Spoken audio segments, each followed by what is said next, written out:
Men Komiljon Hamidjonov, o'zi Toshkent viloyatida Yuqorichiq tumanida tug'ilib o'sganman. Birinchi kompyuterimni ota-onam 12 yoshimda olib berishgan, sovg'a qilishgan.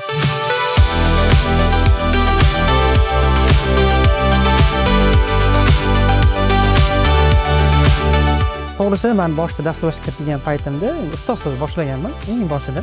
O'zi 16 yoshdan dasturlashga qiziqib, kichkina proyektlar qilib yurganman. Mustaqil maktabdan bo'sh vaqtda olimpiadalarga qatnashish, lekin bunaqa real kompaniyada ishlatilgan loyihaga qo'l urmagandim. Kompyuter menga nafaqat o'yin vositasi bo'lib tuyulgan o'sha vaqtda, bu bilan o'zimni material ishlab chiqaman. Ishlab chiqish zavqini his qilgim kelardi o'sha paytda. O'zimni dasturim, o'zimni nimadir o'yinlarim bo'ladi, ishlab chiqaman degan qiziqish bo'lardi. Ustoz yo'q edi. Bu ancha uzoqqa cho'zilishini bilardim, lekin amalladik. Nimadirni ishlab chiqishi lazzati hammasiga o'tadi. O'sha lazzatni yana sog'inasiz, yana loyihalar qilishga kuch keladi. Sun'iy intellektdan to'g'ri foydalana oladiganlar faqat yutadi. Otgan daromadim 10 ming $20 ming oralig'ida. Bir nechta loyihalar ustida ishlayapman. Bittasi Beyond Group tarkibida, bu xuddi Spotify yoki Yandex Music o'xshagan. Ya'ni sizga yoqadigan audioni tavsiya qiladi. Rekomendatsion tizim. Ikkinchisi bo'lsa, bu ta'limga oid bo'lgan loyiha. Nomi tikoncha, juda qiziq. Bu har bir insonga kerak bo'ladigan O'zbekistonda nimaga? Mana hozir ko'pchilik ota-onalar farzandim maktabga borib kelyapti, o'qiyapti, yo'qmi bilmaydi. Yoki telefonga kirib ketyapti, qanaqa boshqaraman, qanaqa telefondan uzaman bilmaydi. Yoki bir xil telefonni olib qo'yapti-da, jamiyatdan, globalizatsiyadan uzib qo'yapti bolasini. Kerak emas, telefonga nazorat. Ya'ni bola maktabga kirdimi, territoriyaga qadam qo'yishi bilan keraksiz programmani ishlamaydi. Faqat o'qishga oid bo'lgan programmani ishlaydi.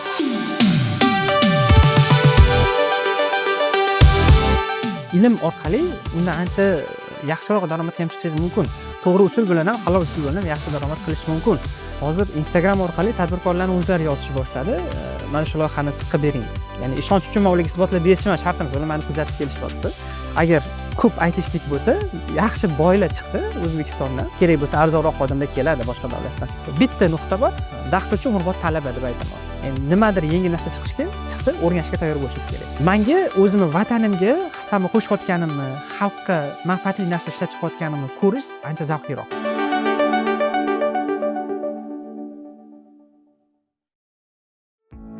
Bu lekin meni logik fikrlash qobiliyatim ancha o'sha payt shakllantirgan ekan. O'rganish qobiliyatim tezlashgan qaysidir. Chunki haligacha ham nimadir o'rgansam juda tez qabul qilaman, juda tez o'rganaman. Va dasturlashda ham bu zo'r turtki bo'lgan, ustozsiz o'rganayotgan paytlarimda ancha ma'lumotlarni tez o'rganishimga sababchi bo'lgan. Birinchi kompyuterimni ota-onam 12 yoshimda olib berishgan, sovg'a qilishgan.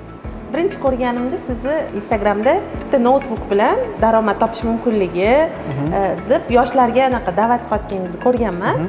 Haqiqatan ham bitta notebook inson hayotini o'zgartirishi mumkinmi? Ha, shunaqa. Faqat insonni dunyoqarashi va uni qaysi maqsadda ishlatishiga ham bog'liq. Notebook bilan butun dunyoga jinoyatlar qilayotganlar bor, odamlarning pulini o'marayotganlar bor. Bitta notebookka shunchaki xonada chang bosayotganlar qanchada O'zbekistonda? Yoki o'shuni foydali kasbga o'ziga foydalanayotganlar bor. Albatta mumkin. O'zingizni, hayotingizni shu kompyuter qanchalik o'zgartirgan deb o'ylaysiz? Shu ota-onangiz olib bergan kompyuter. Juda katta. Chunki aytganimdek, men texnikaga qiziqgan bo'lganman bolaligimdan. Kompyuter menga nafaqat o'yin vositasi bo'lib tuyulgan o'sha vaqtda, bu bilan o'zimni material ishlab chiqaman. Ya'ni ishlab chiqish zavqini his qilgim kelardi o'sha paytda. O'zimni dasturim, o'zimni nimadir o'yinlarim bo'ladi, ishlab chiqaman degan qiziqish bo'lardi. Ustoz yo'q edi. Bu ancha uzoqqa cho'zilishini bilardim, chunki men taniydigan biron tirik dasturchi yo'q edi o'sha paytda. Lekin amalladik. Komiljon, ko'p hollarda dasturchilar juda ham kam gap bo'lishini guvoh bo'lamiz. Lekin sizda buning aksi. Bu sizda bolalikdan shakllangan qobiliyatmi yoki bo'lmasam vaqt bilan kelgan qobiliyatmi? Xo'p, o'zi xarakterim, men ekstravertman deyman. Ko'p dasturchilar introvert bo'ladi, ya'ni kam gapiradi, hech kim hammadan uzoqda. Men o'zi nima deydi, so'z berilsa gapiraman. Juda nima deydi, kerak joyda. Keraksiz paytda ishxonadagilar meni introvert deb o'ylashadi. Faqat ishimni qilib o'tiraman. Ya'ni kamerani oldida bo'lsa, men boshqa odamga aylanaman. Shunaqa. Bolaligimdan o'zi sahnalarga ko'p chiqardim, boshlovchi, tadbirlar, nima bo'lsa qatnashardim. Nima bo'lsa, doim birinchi bo'lish kerak, hamma doim nima deydi, oldinda yurishim kerak. Qaysi ma'noda o'sha maktabda doim 5 oladigan bola bo'lganman. Hamma fandan yaxshi o'qish kerak degan narsa bilan. Chunki onam o'qituvchi bo'lgan, men ishlagan maktabda majbur bo'lganman yaxshi o'qishga va hamma tadbirlarda a'lo darajada qatnashishga. Shundan o'zi shakllangan deb o'ylayman. Nima oyingizlar nima o'qituvchilar? Onam boshlang'ich sinf o'qituvchisi. Bo'ldi. Buvim o'qituvchi, buvim o'qituvchi bo'lgan. Xullas, hamma tomonda qarindoshlarimiz o'qituvchilar bo'lgan. Men darschi bo'lganman faqat. Demak, sizni bu qobiliyat bo'lishi shart bo'lgan oila muhitida shunaqa. tarbiyalagansiz, to'g'rimi? Bilamizki, ijtimoiy tarmoqlardagi sahifalaringiz orqali barchaga IT bilimlarini o'rgatishga harakat qilasiz. Aytingchi, o'zi hammani IT ishini qilish mumkinmi va bu bizga nima beradi o'zi? Zo'r savol. Menga kontr savol kelgan, shunaqa, teskari savol. Hammaga dasturlashni o'rgatib nima qilasiz? Navoiy kerak yoki quruvchi kerak, og'ir ishda ishlaydiganlar ham kerak-ku degan savol bilan chiqqanda, men ularga shunaqa javob bergandim. Shart emas degandim. O'zbek quruvchi bo'lishi yoki og'ir ishda ishlash shart emas. Agar ko'p aytishlik bo'lsa, yaxshi boylar chiqsa O'zbekistondan, biz Rossiyaga borib qora ish qilishimiz shart emas-ku, misol uchun. Shu narsani misol qilib keltirgandim. Agar bizda Navoiy qolmasa, non yopgani kerak bo'lsa, arzonroq xodimlar keladi boshqa davlatdan. Muhimi, biza rivojlanishimiz kerak. Davlatimiz rahbari bilan ko'rish baxtiga muyassar bo'lgan yoshlardansiz.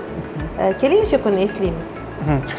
Davlat rahbarimiz bilan 2 marta uchrashganman. Ikkalasi ham shu ishxonada ishlayotgan vaqtimda bizani ishxonaga tashrif buyurganlar. Shogirdlarim ham bor edi u yoqda, ularni ham ko'rganlar. Ayni zo'r payt bo'lgan, IT ga imkoniyat ko'paytirilayotgan. Ya'ni налогdan ozod qilish bo'ladimi, yoshlarni IT ga o'qishi bo'yicha tekin imkoniyatlar, investitsiyalar hammasi ajratilayotgan vaqtda bo'lgan. Bizani ko'rgan, ular ham juda xursand bo'lgan, eplasa bo'ladi. Sizlar ham o'sha xalqaro dasturchi bo'lasizlar, biz hamma sharoit qilib beramiz degan. Haligacha o'sha davom etib kelyapti mana. Bu sizga nima bergan? Birinchi o'rinda ishonch. Chunki men chetga ketishim kerak mana. Kelasi dasturchi aytaylik nima qiladi? Senior bo'ldi, chetga ketib u yoqda o'sish kerakmi yoki O'zbekistonda qolsa bo'ladi? Men aniq bilganman, men O'zbekistonda yashab qolsam bo'ladi. Men bu yoqda o'ssam, menga yetarlicha sharoit bo'ladi. Va haligacha bu narsaga aniq ishonaman. Masalan, bitta misol, hozir aytaylik sun'iy intellektga juda katta e'tibor berilyapti. Davlat rahbarimiz juda katta majlis o'tkazib, u yoqda ham aytib o'tdilar. Bu yoqqa 2030 gacha bor urg'uni beramiz, juda katta pul ajratilyapti. Mana oddiy hokimlarga ham, vazirlarga ham sun'iy intellekt bo'yicha maslahatchi ajratilyapti. Meni ham Toshkent viloyati hokimiga sun'iy intellekt bo'yicha maslahatchilik taklif qilishgan, nomzodimni qo'yishgan. Bu ham bitta imkoniyatda, ya'ni men chet elga borib, biron bir katta kompaniyada bir kichkina ta'sirga ega bo'lgan xodim bo'lishim mumkin edi yoki butun boshqa viloyatga sun'iy intellektga qo'llash bo'yicha o'zimni ta'sirimni his qila olgan xodim bo'lishim mumkin. Menga o'zimni vatanimga hissamni qo'shayotganimni, xalqqa manfaatli narsa ishlab chiqayotganimni ko'rish ancha zavqliroq. Hokimga maslahatchi bo'lganingizda sun'iy intellekt bo'yicha ishni nimadan boshlamoqchisiz? Birinchi o'rinda raqamlashtirish. Chunki ko'p tashkilotlarda haligacha bor raqamlashmagan. Qog'oz hujjat va poraxo'rlikni oldini olish. Shunaqa bo'lishi kerakki, poraxo'rlikka iloj qolmasligi kerak. Quyi bo'g'inlarda ham. Ya'ni shunchaki raqamda yozib yuboriladigan raqamlar tepada juda katta raqam statistikaga chiqadi, o'shanga iloj qolmasligi kerak. Sun'iy intellekt mana shu joyda bizga juda katta yordam beradi. Hozir o'sha aytganingizdek sun'iy intellekt davri va bu hali boshlanishi, yoshlar nimaga tayyor turishi kerak? Biz qo'rqishimiz kerakmi sun'iy intellektdan? Yo'q. Chunki qo'rqsangiz ham, qo'rqmasangiz ham sun'iy intellekt keladi. O'zi kirib bo'ldi. Biz moslashishimiz kerak, adaptatsiya qilishimiz kerak. Xuddi telefon kirayotganda hamma wow degan, har bitta texnologiya davrida bu narsa bo'ladi. Qo'rqadi, kimlardir yo'q, o'sishimiz kerak deydi. Biz o'suvchilar tomonda bo'lishimiz kerak. Sun'iy intellektdan to'g'ri foydalana oladiganlar faqat yutadi. Ya'ni sizni ishingizni olib qo'yish uchun kirayotgani yo'q, uni nafsi yo'q, u oylik olish xohlamaydi. U sizga yordamchi. Misol uchun dasturchi sifatida aytaman, oldin men bir vaqtda bitta loyihada ishlay olgan bo'lsam, aytaylik 3-4 ming dollar oylik. Hozir men bir vaqtda 2-3 ta loyihada ishlay olaman. Chunki ishimni sun'iy intellekt bilan ancha osonlashtira olaman va menda ko'p vaqt qoladi. Nafaqat bunga, bitta ish ishlasam ham oilamga ko'proq vaqtim qoladi. Farzandlarimga, yashashimga ko'p vaqt qoladi. Sport bilan shug'ullanishga vaqt topa olaman. Oldin topa olmasdim. Sun'iy intellekt men o'zim yordamchi sifatida ko'raman va oyligimni misol 3-4 barobar oshirishga va sog'lom hayot tarziga o'tishimga menga yordam beryapti. Shunaqa imkoniyat sifatida ko'rishlarini tavsiya qilardim. Ko'p loyihalar ustida ishlash imkoniyatim bor dedingiz. Aynan bugun siz ishlayotgan loyihalar qanday? Xo'p, bir nechta loyihalar ustida ishlayapman. Bittasi Vion Group tarkibida, bu xuddi Spotify yoki Yandex.Musicga o'xshagan, ya'ni sizga yoqadigan audioni tavsiya qiladi. Rekomendatsion tizim. Ikkinchisi bo'lsa, bu ta'limga oid bo'lgan loyiha. Nomi tikoncha, juda qiziq. Bu har bir insonga kerak bo'ladigan O'zbekistonda nimaga? Mana hozir ko'pchilik ota-onalar farzandim maktabga borib kelyapti, o'qiyapti, yo'qmi bilmaydi. Yoki telefonga kirib ketyapti, qanaqa boshqaraman, qanaqa telefondan uzaman bilmaydi. Yoki bir xil telefon olib qo'yapti-da, jamiyatdan, globalizatsiyadan uzib qo'yapti bolasini. Tipani g'orda yashagandek saqlashim kerakmi degan tushuncha. Kerak emas. Telefonga nazorat. Ya'ni bola maktabga kirdimi, territoriyaga qadam qo'yishi bilan kerakli programmalar ishlamaydi. Faqat o'qishga oid bo'lgan programma ishlaydi. Hatto ChatGPT dan uyga vasiyat ham shayton. ChatGPT ham ishlamaydi. O'zimizning GPT'miz bo'ladi. Maktab darsliklari bilan o'qitilgan. Va u uyga vazifani ishlab bermaydi. Uyga vazifa ishlashga yordam beradi, tavsiya beradi. Uyga vazifa tashlaysiz, yo'q, buni bu formula bilan ishlasang bo'ladi. Masalan, shunaqa, qani endi o'zing ishlab ko'r deydi. Uyda ham qaysi programmaga qancha vaqt ketkazishni siz nazorat qila olasiz. Qachon uxlashi, qachon dam olishi, dars qilayotganda nima programmalar kerak bo'lsa, shularni yozib qo'ya olasiz. Xullas, shunaqa bir dastur ishlab chiqqanmiz. Xudo xolasa, bu уже ishga tushishi boshlangan viloyatlardan butun respublikaga tarqatish maqsadidamiz. Andijondan boshlanyapti. Ha, hozirda Andijondan boshlangan. Komiljon, o'sha Instagramdagi sahifangizni varaqlatganman. Daromadingizni qisqa vaqt ichida 10 barobarga oshirgan ekansiz. Paytda menimcha 20 yoshlar atrofida bo'lgansiz. Bugungi kunda 25 yoshda qancha daromad topyapti Komiljon? O'zi buni kamerada aytmasdim, lekin mayli, aytishga qaror qildim. Chunki shunaqa bo'ladi, qaysidir korxona bilan shartnoma ishlayotganda u yoqdan olayotgan daromadingizni aytish o'zi mumkin emas, etikaga to'g'ri kelmaydi, qonun qoidalar. Lekin men endi bitta korxona olayotgan daromadimiz umumiy olayotgan daromadim 10 ming 20 ming dollar oralig'ida. O'zingizniki. Ha. Bir oyda. Da. Bu nimaga kerak? Chunki sizga o'xshagan yoshlar ham sizdan kam bo'lmaslikka harakat qilishi uchun ham bu narsani so'rayapman. Nimaga? Nimaga aytdim? Aytmasam, yo'q, javob berma desam bo'lardi. Chunki shunaqa holatlarni ko'ryapman. Ya'ni joiz emas bo'lgan usullarda daromad topishga qiziqib ketayotganlar, telefon o'ynab pul topish. O'zingiz tushunyapsiz nima haqida gapirayotganimni. Va undan juda katta daromad topsa bo'lar ekan, boshqa kasblarda imkoniyati yo'q. Yo'q, bor. Ilm orqali undan ancha yaxshiroq daromadga ham chiqishingiz mumkin. To'g'ri usul bilan ham, halol usul bilan ham yaxshi daromad qilish mumkin. Ya'ni risksiz. Men nimaga risksiz deyman? Masalan, biznesga kiradigan odam baribir risk qiladi, tavakkal qiladi, pul tikadi. Bu yoqda sizga notebook, internet va bilim olishga xohish kerak xolos. 25 yoshgacha bo'lgan inson endi shu erishgan yutuqlari juda ham katta deb ayta olamiz. Siz yoshingizdagi inson uchun o'zi hammasidan charchab qo'l siltab ketish istagi ham bo'lganmi? Bo'lib turadimi? Deyarli unaqa holat bo'lmaydi. Odatda men o'zi shunaqa juda reaksiyaga beriluvchanman. Har bitta odam fikri men uchun ahamiyatli. Ijtimoiy tarmoqqa kirib, shaxsiy brend boshlayotgan vaqtlarim bo'lgan. Ya'ni sizni tanimaganlar yozaveradi. O'zi bu kim? Kim aqlli qilyapti? Nima qilasan? Qo'ysangchi. Shunaqa kommentlarni o'qirdim-da, loq o'ylardim. Rostdan ham qo'ysamchi? Hammasini tashlab qo'ysamchi? Men odamlarga yaxshilik qilaman deyapman. Endi u sizni aytaylik 10 mingta odam ko'rsa, ikkitasi shunaqa yozadi-da. Shular uchun hammasini tashlab qo'yaman, hamma o'zi o'rganaversin degan bir ichimda yomon niyat tug'ilganda bo'lib, keyin o'ylayman, yo'q. Men 2-3 ta odammi deb, bu yoqda 90 mingta odam yoki minglab odamlar rahmat deyotgan bo'lishi mumkin menga. Aytadi ham, yozadi ham. Ular menga muhimroq. Keyin shunchaki kommentlarni o'qimay qo'ydim. Shaxsiy brend uchun alohida odam ishga oldim. U inson bilan birga shaxsiy brendni rivojlantirishga hozir ishlab kelyapmiz. O'zi shaxsiy brendni rivojlantirish qanchalik insonga kerak? Bu orqali qancha insonlarni taqdiriga ta'sir o'tkaza olyapman deb o'ylaysiz? Juda ham kerak.